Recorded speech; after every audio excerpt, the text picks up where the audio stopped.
Les villes de Brazzaville et de Kinshasa ont été désignées villes de la culture africaine pour 2 ans par les cités et gouvernements locaux unis d'Afrique. Cette désignation a suscité la réaction de quelques culturels pontenegrins.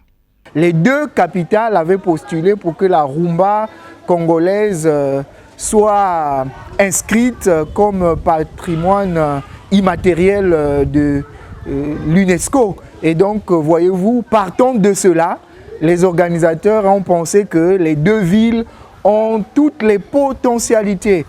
C'est une pesanteur parce que ce sont 2 grandes villes du continent. Que les 2 capitales les plus rapprochées du monde d'ailleurs, Brazzaville et Kinshasa, soient désignées comme les capitales de la culture africaine, c'est un honneur. Maintenant, qu'est-ce qui a motivé cet organisme à désigner Brazzaville et Kinshasa au même moment? On pouvait peut-être désigner une seule capitale et à tour de rôle partir sur les villes, mais tellement Brazzaville et Kinshasa sont rapprochés, c'était vraiment évident que les 2 villes partent au même moment. La motivation, c'est que Brazzaville et Kinshasa vivent culturellement. Germaine Ololo a saisi cette opportunité pour s'interroger sur la qualité de nos activités, voire nos programmes télévisuels qui devront nous donner de mériter ces distinctions.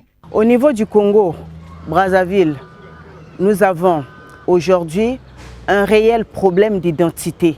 C'est l'occasion ou jamais pour Brazzaville de montrer ce dont elle est capable, ce qui est son identité. Occasion pour moi aussi d'interpeller les médias, les responsables, les autorités politiques, administratives, pourquoi pas, sur le contenu de notre culture qui est diffusée. Je pense que la culture est la vitrine d'un pays. Et quelle est l'image que le Congo vend aujourd'hui en termes d'art? On rappelle, la première activité d'envergure couronnant cette désignation de Brazzaville et Kinshasa comme capitale de la culture africaine par les cités et gouvernements locaux unis d'Afrique s'est déroulée le 24 janvier au mémorial Pierre Savagnin de Brazza. C'était à l'occasion de la Journée mondiale de la culture africaine et afro-descendante.